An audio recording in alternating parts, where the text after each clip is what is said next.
اور پھر جب ختم ہوا گریک امپائر، گریک کا دور یہاں ختم ہوا، تو یہاں 2nd سینچری BC میں 200 سال پہلے حضرت عیسیٰ سے یہاں پر رومیوں نے اپنی حکومت کی اور سیج آف سیراکوزے ہو گیا. تو یہاں پر جو ہے جنگ میں پھر بعد میں سب کچھ رومیوں کے ہاتھ میں آ گیا.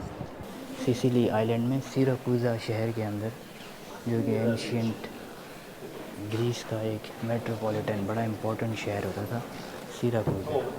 تو یہ میں آپ کو بتا رہا تھا کہ 5th سینچری BC میں جب ٹیمپل آف ایتھینا اس کو بنایا گیا تو اس طرح کے ڈورک ٹیمپل اس میں استعمال کیے گئے. تو اس طرح پتہ چلتا ہے کہ یہ ہے گریک آرکیٹیکچر. تو یہ ہے ٹیمپل آف ایتھینا، ابھی جس کا یہ ریسٹوریشن کا کام، ریپیئرنگ کا کام چل رہا ہے. تو ٹیمپل آف ایتھینا یہ تاریخ میں سب سے پہلے ہسٹری میں کب بنایا گیا تھا؟ 5th سینچری BC میں. حضرت عیسیٰ سے بھی پہلے 500 سال پہلے اس کو بنایا گیا تھا. اور یہ سب سے پہلے بنایا گیا تھا پیگن گاڈ، جب لوگ جس طرح گریک امپائر تھا، گریک یونان کے قدیم یونان کے لوگ، تو تب کرسچینٹی نہیں تھی، ان کی پیگن گاڈ سے خداؤں کو مانتے تھے. وہ کسی کے الگ الگ خدا تھے، کسی کا سورج تھا، کسی کی انہوں نے نام رکھے ہوئے تھے. تو ایک تھا اپولو، اس کا جو ہم نے پہلے وزٹ کیا، ٹیمپل آف اپولو. اور یہ رائٹ سائڈ پر ہے، یہ ہے ٹیمپل آف اتھینا، گریک گاڈیس. تو اس کی ہسٹری ایسی ہے اور اس کا اسٹرکچر ایسا دیکھنے کے بعد پتہ چلتا ہے. ابھی خیر ریسٹوریشن کام ہو رہا ہے، تو اس کو بنانے کے بعد کچھ عرصہ تک یہ ٹیمپل رہا. اور پھر جب ختم ہوا گریک امپائر، گریک کا دور یہاں ختم ہوا، تو یہاں 2nd سینچری BC میں 200 سال پہلے حضرت عیسیٰ سے یہاں پر رومیوں نے اپنی حکومت کی اور سیج آف سیراکوزے ہو گیا. تو یہاں پر جو ہے جنگ میں پھر بعد میں سب کچھ رومیوں کے ہاتھ میں آ گیا. اور کہتے ہیں کہ ایک جنگ کے دوران جب جو اینشینٹ شہر ہے گریس کا، ایتھنز نے بھی اس شہر پر، اس پورے سیراکوزے پر حملہ اور اس پر قبضہ کرنے کی کوشش کی تھی. لیکن ایسا ہوا کہ سیراکوزے نے ڈیفینڈ کیا اور اسپارٹنز، جو کہ پرانے اسپارٹا کے لوگ تھے، اسپارٹا کی فوج کے ساتھ مل کے ایتھنز کو ہرایا. سیراکوزے اس وقت جیت گیا تھا. تو اسی کی یاد میں پھر جو ہے یہ بڑا ہب بنا، ٹریڈ بنا، بڑا پاورفل سگنیفیکنٹ ایریا بن گیا اس پورے سسیلی آئی لینڈ کا. تو یہ بھی ہم دیکھ رہے ہیں، یہ کالم، کورنتھین کالم. اور کورنتھین کالم کہاں سے نکلے تھے؟ کورنتھ نام کے جو ہے ایک لوگ تھے، قبیلہ، لوگ، پوری فیملی، پورا ان کا جو ایک سسٹم تھا، وہ لوگ اینشینٹ گریس سے نکلے تھے وہ بھی. تو تاریخ میں اتنی چیزیں چھپی ہیں، اتنی ہم بلڈنگز، اسٹرکچر دیکھ رہے ہیں.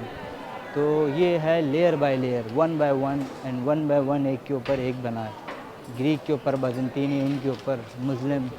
اچھا 8 سے لے کر 10 سینچری میں جب مسلموں کا دور آیا اور فاطمیوں کا، جب مسلمان حکومت قائم ہوئی تھی، وہ لوگ یہاں پر لیمن لے کر آئے، سٹرس، اورنج، گارڈنز لے کر آئے. یہ گارڈنز دکھاتے ہیں، یہ گارڈنز دکھائیں ذرا ان کو. تو یہ جو ہے نا اس طرح کے ڈیزائن، یہ بعد میں پھر 9-10 سینچری میں مسلم لے کر آئے. اریگیشن کا سسٹم اور گارڈنز کا سسٹم اور اس طرح کی بڑی بڑی بلڈنگز جو بنی ہوئی ہے، پرانے دور کی بنی ہوئی ہیں. اور یہ ان کو ابھی تقریباً 500-600 سال ہو گئے ہیں جو تھوڑی صحیح ڈیزائن ہوئی ہیں. اور باقی تو کچھ بلڈنگز جو ہیں 2700، 2600، 2200، 1800 سال پہلے بھی بنی ہوئی ہیں. تو کیا ان کا اسٹرکچر ڈیزائن ہے، ان کی دیکھیں کیا انجینئرنگ ہے، ماربلس، اتنے بڑے بڑے کالمز دور میں لگانا. تو پتہ چلتا ہے بڑے بڑے کنگڈم گزرے بھائی، بڑے بڑے ان کے دروازوں سے. اسٹاپ. اپوستولو جینتیوم صاحب کا یہ مجسمہ لگا ہے اوپر. اور یہ ٹیمپل آف ایتھینا، گریک ٹیمپل جو 5 سینچری BC میں بنایا تھا. تو اب اس کی جو ہے ریسٹوریشن ورک ہو رہا ہے اور اس کے اوپر جو ہسٹری ریسٹور کرتے ہیں اور جو لوگ اس طرح کی مونومنٹل جگہیں، ہسٹوریکل سائٹس، ریپیئرنگ اور جو ان کی دیکھ بھال ہوتی ہے، تو ابھی جو ہے انفارچونیٹلی یہ اس کا کام ہو رہا ہے. تو اس کو ہم دیکھ نہیں سکتے باہر سے، اس کا اسٹرکچر نظر نہیں آ سکتا جس طرح باقی بلڈنگز کا نظر آ رہا ہے. باروک فیکیڈ، خوبصورت ڈیزائننگ. تو یہ وہ ٹیمپل ہے جو کہ 500 سال پہلے حضرت عیسیٰ سے 5 سینچری BC میں بنایا تھا. اور اس کے بعد پھر ہسٹری میں بعد میں سب سے پہلے تو یہ ٹیمپل تھا ان کی گوڈیس ایتھنا کے لیے. پھر بعد میں کرسچینٹی آئی رومیو کے دور میں, پھر یہ چرچ بن گیا. پھر 10th سینچری AD میں مسلمان جب آئے تو یہ بن گئی مسجد. پھر اس کے بعد دوبارہ یہ باسیلیکا بن گیا. تو اس نے دیکھی ہیں ہسٹری کی, سویلائزیشن کی 2-3 ہزار سالوں میں مختلف layers, layer by layer, one by one different civilization. تو آج یار ابھی اس کو دیکھ نہیں سکتا, اتنا جو ہے دکھ ہو رہا ہے ایک طرح سے, کیونکہ مجھے معلوم بھی نہیں تھا کہ اس کی ریسٹوریشن ہو رہی ہے. تو اس کی بلڈنگ کا جو واو فیکٹر, جو اس کا آرکیٹیکچر ریئل ورلڈ اور آن فرسٹ ہینڈ ایکسپیرینس وہ نہیں کر سکتے. تو بہرحال دوسرا ہے ٹیمپل آف اپولو, وہ دیکھیں گے. اور باقی اس کی باروک سٹائل اور گریٹر گریس, مانگا گریچا کی اور بھی بلڈنگز ہیں. اچھا اور بھی اسٹرکچر آرکیٹیکچر ہے اس میں, اینشینٹ گریس کا, اینشینٹ روم کا, اور وہ بھی دیکھتے ہیں. اور گھر اور رہائش دیکھتے ہیں آرکیمیڈس سائنٹسٹ کی, وہ دوسری سائڈ ہے شہر کے.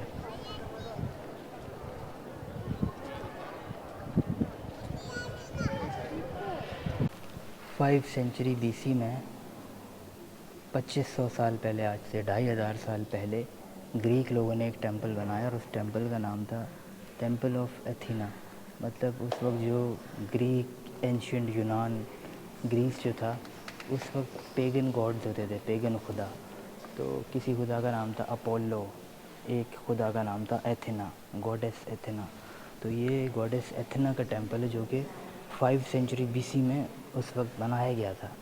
سیم ٹو سیم ایسا تو نہیں بنایا گیا تھا, کیونکہ بعد میں یہ ٹوٹ گیا تھا اور اس کے باقی کچھ حصے دیواریں ٹوٹ گئیں, لیکن کچھ کالمز اس میں وہ ابھی تک 2500 سال پہلے جس طرح بنائے تھے وہ اس میں وہی کالم لگے ہوئے ہیں آج تک. تو یہ بھی آج کل اب ماڈرن دور میں ایک کیتھیڈرل ہے جو کہ سسیلی آئلینڈ میں سیراکوزا شہر کے اندر, جو کہ اینشینٹ گریس کا ایک میٹروپولیٹن بڑا امپورٹنٹ شہر ہوتا تھا, سیراکوزا. تو یہ میں آپ کو بتا رہا تھا کہ 5 سینچری BC میں جب ٹیمپل آف ایتھینا اس کو بنایا گیا تو اس طرح کے ڈورک ٹیمپل اس میں استعمال کیے گئے. تو اس طرح پتہ چلتا ہے کہ یہ ہے گریک آرکیٹیکچر. اس طرح کے جو بھی ہمیں یہ کالمز نظر آ رہے ہیں رائٹ سائڈ پر اور لیفٹ سائڈ پر, اور اس کے اوپر پھولوں کا نشان, پھولوں کی ڈیزائننگ نہیں ہے اس طرح. اور اس طرح بڑے بڑے موٹے اور چوڑے 6-6, 8-8 فٹ کے چوڑے بڑے بڑے کالمز لگاتے تھے گریک اینشینٹ یونان کے لوگ. تو ان کالمز کو کہتے ہیں ابھی اسٹرکچر اسٹڈی اور انفراسٹرکچر اور ڈیزائننگ میں, جو کہ ڈورک ٹیمپلز, جو کہ اٹلی کے ساؤدرن ریجن میں, ساؤدرن پارٹ میں ہمیں بہت نظر آتا ہے. کیونکہ اینشینٹ یونان جب پھیلا تو وہ انہوں نے ساؤتھ اٹلی کا بھی بہت سارا حصہ کیپچر کیا. تو دیکھیں یہ ڈیزائن جس طرح سے آیا تھا بعد میں, اس کے اوپر ڈیزائننگز ہیں. اور ان بڑے پلرز پر یہ اس سے بھی قدیم ہے, ان کے اوپر کوئی ڈیزائننگ نہیں ہے, اوپر اسکوائر شیپ کالمز ہیں. تو یہ ہے one of the biggest and important cathedral of goddess Athena. تو اس کی اسٹوری اس طرح کی اتنی ہے اسٹرینج کہ اس میں صرف گریک آرکیٹیکچر نہیں ہے, یہ تو اس میں ابھی صرف کالمز ہی بچے ہیں جو کہ ہیں گریک لوگوں کے. جب گریس ختم ہوا اور رومن لوگوں نے, رومیوں نے اپنی حکومت بنائی یہاں پر, تو اس وقت پھر ان لوگوں نے اس کو چرچ بنا دیا. جب کرسچینٹی پھیلی 3rd century 4th century AD میں, تو اس کے بعد یہ چرچ رہا کافی سالوں تک, 300-400-500 سالوں تک چرچ رہا. پھر جب یہاں مسلمان آ گئے, فاطمیز کی جب حکومت قائم ہوئی سیراکوزے میں, سسیلی میں, اٹلی کے ساؤتھ میں, تو ان لوگوں نے اس کو پھر مسجد بنا دیا. یہ پھر مسجد بھی تھا. تو لیئر بائی لیئر میں آپ کو بتا رہا ہوں کہ ٹیمپل کے بعد چرچ, چرچ کے بعد لیٹر مسجد, تو پھر اس کے بعد دوبارہ سے اس کو کیتھیڈرل بنایا گیا 12 سینچری میں. تو پھر جس طرح ہم ڈیزائن دیکھ رہے ہیں, تو پرانے زمانے میں اینشینٹ گریس کے ٹائم پر ایسا ڈیزائن تو نہیں تھا. تو ایسی ڈیزائننگ نہیں تھی, ایسی کوئی اتنی اسٹڈی پینٹنگز نہیں تھیں, کرسچینٹی نہیں تھی. تو پھر یہ بعد میں جب کرسچینٹی آئی 12 سینچری میں, نارمن جو کنگ تھے, تو ان لوگوں نے جو ہے اس کو بڑا